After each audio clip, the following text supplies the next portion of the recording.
My mother called me selfish when I refused to sell the house for my golden brother, but now she's asking for help. My name is Jacob, and I'm 27 years old. Let's just say being the second born in my family was like playing backup vocals in a one-man band called Ryan. My older brother, Ryan, is 30 now. And growing up, he was the golden boy. He had the latest gadgets, the biggest birthday blowouts, and a never-ending stream of Mom's "You're amazing" speeches. Meanwhile, I was basically the family houseplant, there but largely ignored unless I started to wither. Anyway, fast forward to 6 months ago. My grandmother, the only sane person in this circus we call a family, passed away. She left me her quaint little suburban house. You know, nothing flashy, but perfect in every way. Here's the kicker. It was the only thing in her will that wasn't earmarked for Mom or Ryan. Finally, a win for Team Jacob. Cue Sharon, my mom, who had other ideas. The second I moved in, she started dropping hints so heavy they could have sunk a ship. "Oh, Ryan could really use a fresh start," she'd say, eyeing my walls like she was planning a hostile takeover. Turns out, Mr. Goldenchild had racked up enough debt to make a loan shark blush, thanks to his genius business plans like investing in pyramid schemes and overpriced NFTs. Now his house was about to get snatched by the bank. Mom's master plan? Simple. Sell my new house, hand the cash to Ryan, and downgrade myself to a shoebox apartment. Her pitch was Oscar-worthy. Lots of teary eyes and family comes first nonsense. When I politely, not politely, told her to shove it, she hit me with the usual mom guilt playlist. Selfish. Dramatic. "Ungrateful for all the family sacrifices," she said, like I'd personally bankrupted Ryan's monopoly empire. And then, the grand finale. She stormed out, slamming the door so hard my windows rattled, and swore, "I'll never ask you for anything again." Spoiler. That promise lasted about as long as Ryan's career as a cryptocurrency expert. I didn't flinch. Not this time. Grandma left me that house for a reason. Maybe she finally got tired of seeing me treated like the family's doormat. Or maybe she just knew I wouldn't sell my soul to bail out Ryan's champagne on a beer budget lifestyle. Either way, I wasn't about to roll over and let the golden boy take my one piece of inheritance. But let me tell you, Sharon and Ryan, they don't take no for an answer. What came next made me wonder if being the invisible son wasn't so bad after all. A week after the house drama, I heard a knock on my door that had the urgency of someone about to ask for a kidney. Surprise, surprise, it was Ryan, standing there looking like a cautionary tale for bad decisions. His shirt had a stain that could have been coffee, or maybe soup. Honestly, it was so ambiguous it deserved its own investigation. Add in the patchy beard, and he looked like he'd just walked off the set of a budget survival reality show. "Jake," he began, with the kind of solemn tone you'd expect from someone about to confess to a crime. "This isn't just about me. This is about saving the family's honor." I actually snorted. Family honor? Was this guy for real? I couldn't help myself. "Ryan," I said, trying to hold back laughter. "You mean like when you saved the family's honor by using my savings for that crypto pyramid scheme? Or are we talking about the time you maxed out Mom's credit card, buying concert tickets for a girl who ghosted you?" That wiped the self-righteous look off his face faster than a TikTok trend fades.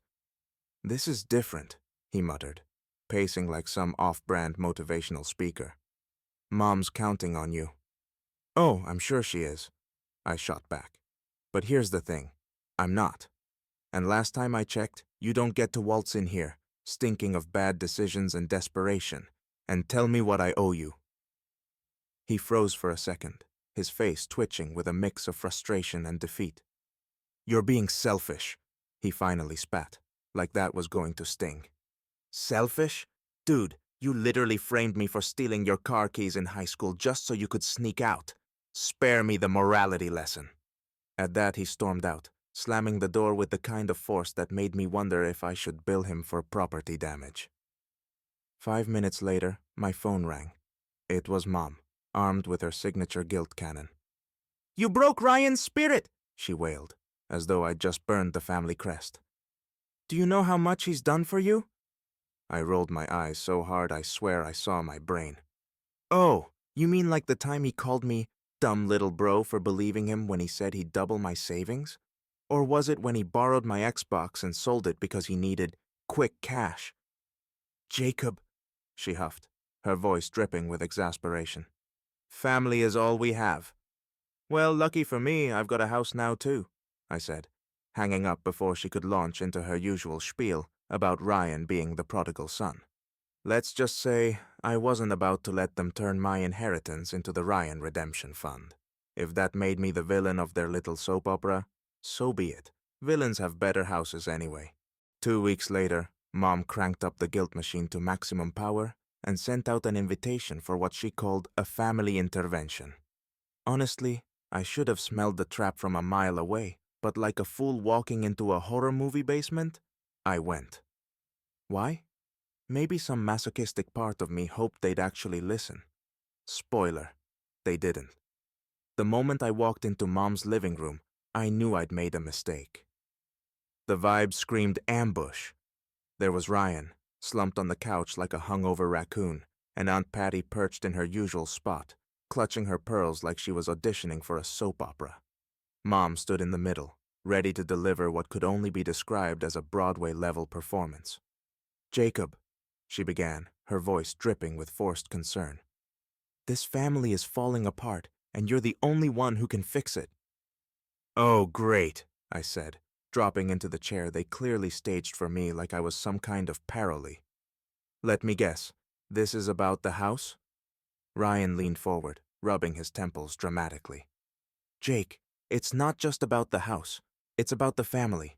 Don't you care about family? I raised an eyebrow. You mean the same family that accidentally donated my bike to Goodwill when you needed beer money in college? That family? Ryan scowled, but before he could counter, Mom launched into her monologue.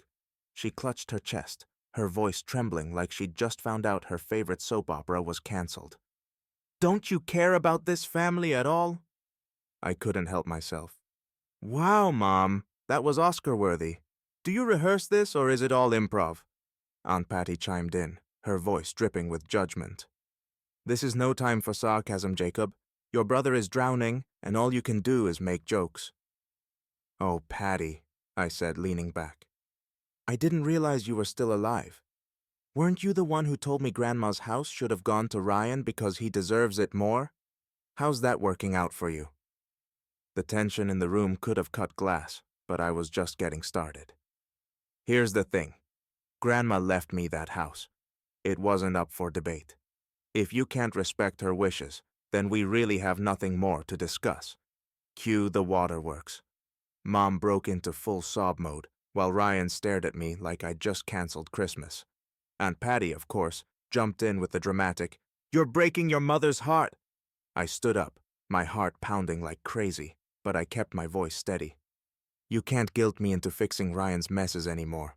I'm done playing scapegoat. And with that, I walked out. I kept it together until I got into my car, but the second the door closed, the tears came. It's not easy walking away from family, even when they treat you like an ATM. But sometimes, self-respect is worth the heartbreak. The morning after the intervention from hell, I walked outside to find all 4 tires on my car flatter than my chances at winning favorite child. My first thought? Ryan. My second thought? Of course, it's Ryan. The man couldn't pay off his debts, but he could afford a knife sharp enough to ruin my week. I called Mom, more out of morbid curiosity than any hope for justice. Mom, Ryan slashed my tires, I said, trying to keep my tone neutral. Oh, Jacob, she sighed, her voice oozing with condescension. Why would Ryan do that? He's not the petty one. I actually laughed. Right, because borrowing my Xbox in college and selling it wasn't petty? That was years ago, she snapped. Let it go. Sure, I'll let it go as soon as my car can let me go anywhere. I shot back before hanging up. I wasn't about to spend my morning getting gaslit by my own mother. But apparently, Ryan wasn't done playing villain of the month. 2 days later, I got called into my boss's office. Jacob, "We've received some concerning allegations," she said, sliding an email across the desk. It accused me of embezzling funds, which was laughable, since my idea of a splurge was upgrading to name-brand cereal. "Seriously? Do you think I have the criminal mastermind energy for this?" I asked, already pulling out receipts and transaction logs like a stressed-out accountant. Thankfully, the evidence cleared me, but the whole ordeal left me rattled. Ryan's desperation was reaching cartoon villain levels, and I wasn't in the mood to play Batman. A few nights later, my neighbor Carol, a retired teacher with binoculars sharper than her tongue, knocked on my door. "Jacob," she said, her voice as serious as a murder mystery narrator, "I saw someone sneaking around your backyard last night. Tall, scruffy, looked like he hadn't showered in weeks." "Let me guess," I said, barely suppressing an eye roll. "He was wearing a hoodie with a logo that says, 'Bad Decisions Incorporated.'" Carol nodded, clearly impressed by my detective skills. "Should I call the police?" "No need, I'll do it myself," I assured her. And I did. Filing that police report felt like a bizarre mix of justice and déjà vu. When the cops brought Ryan in, his tantrum was the kind of performance you'd expect from a man who once cried because I wouldn't trade him my lunch in 3rd grade. "He's lying!" Ryan shouted as officers dragged him into the station. "This is all a misunderstanding." "Oh, I'm sure it is," I muttered under my breath, watching him flail like a toddler denied candy. Word of his meltdown spread fast, turning him into the unofficial town clown.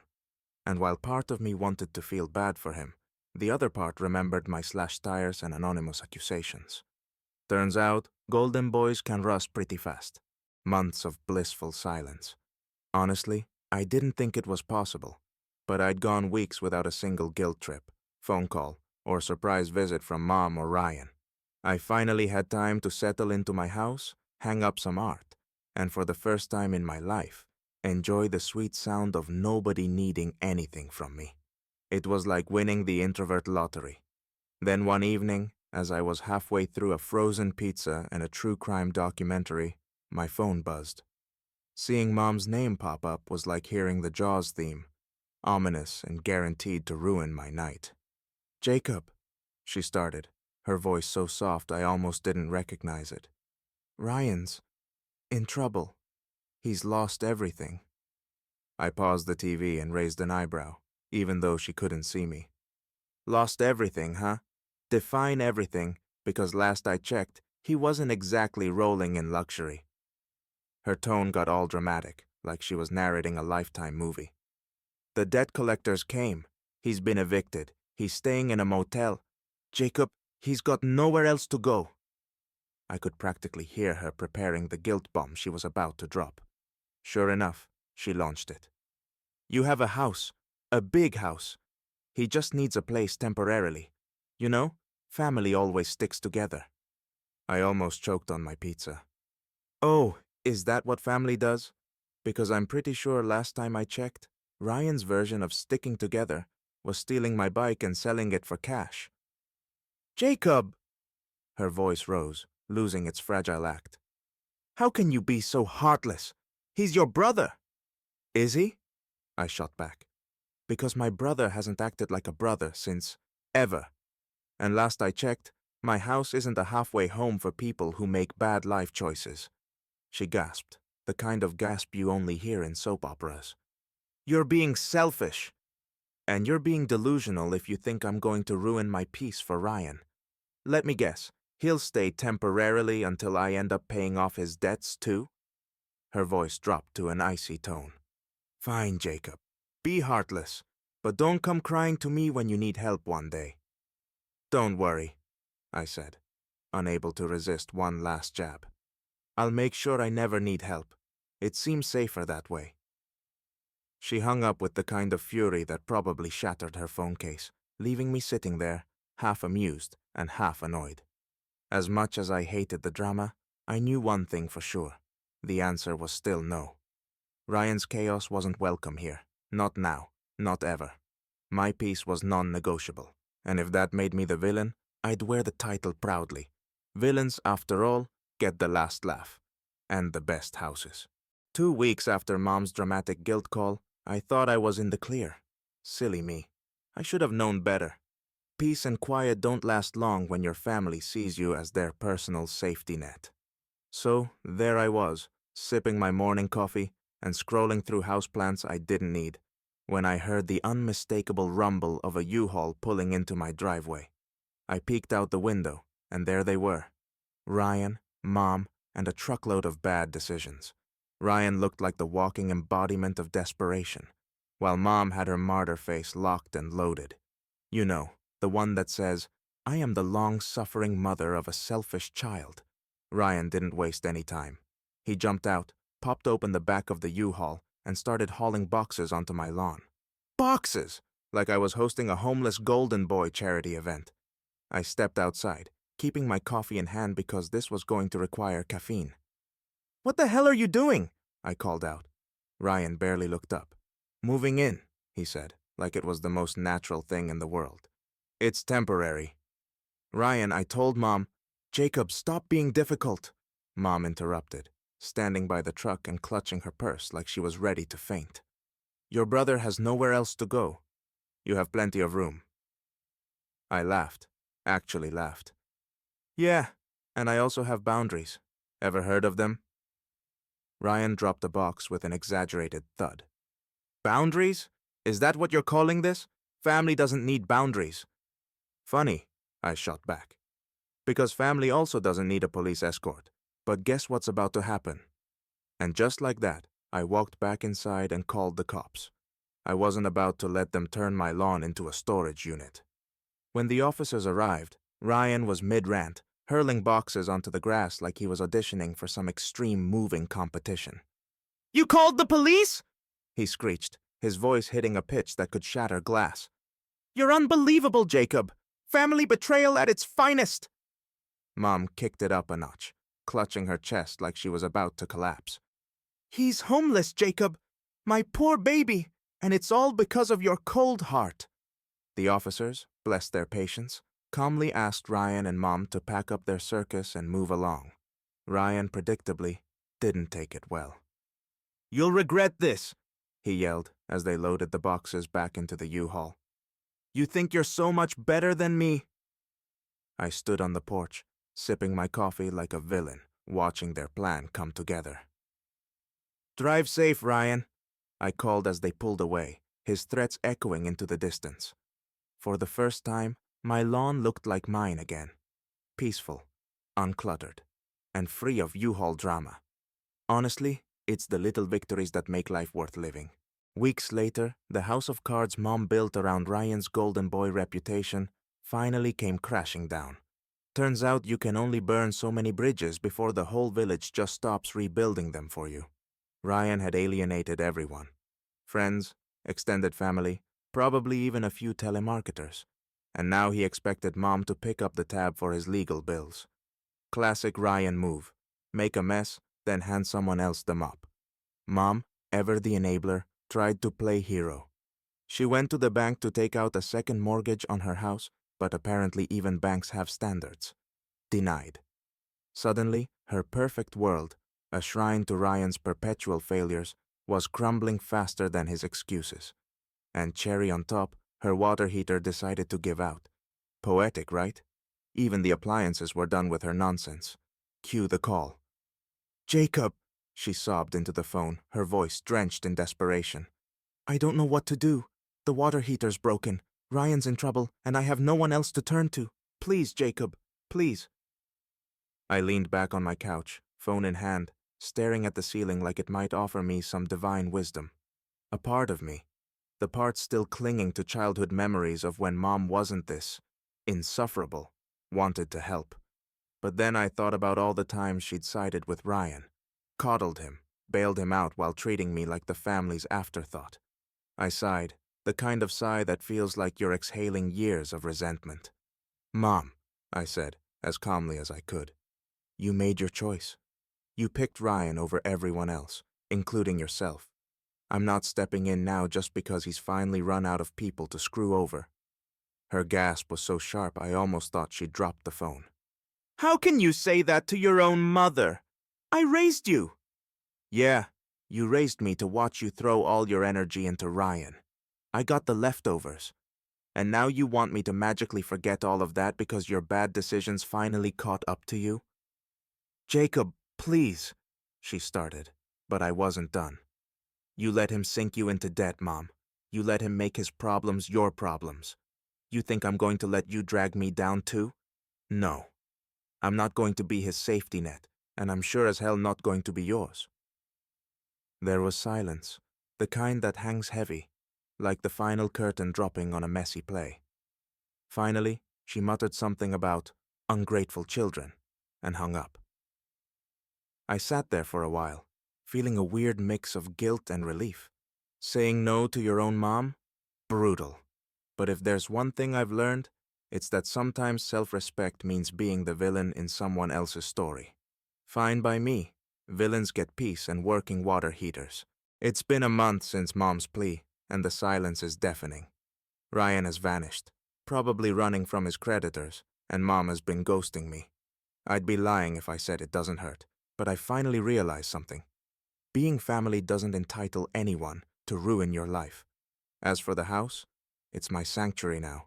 Every creak of the floorboards and every breeze through the windows reminds me of Grandma's love. She always told me to stand up for myself, and now I finally understand why.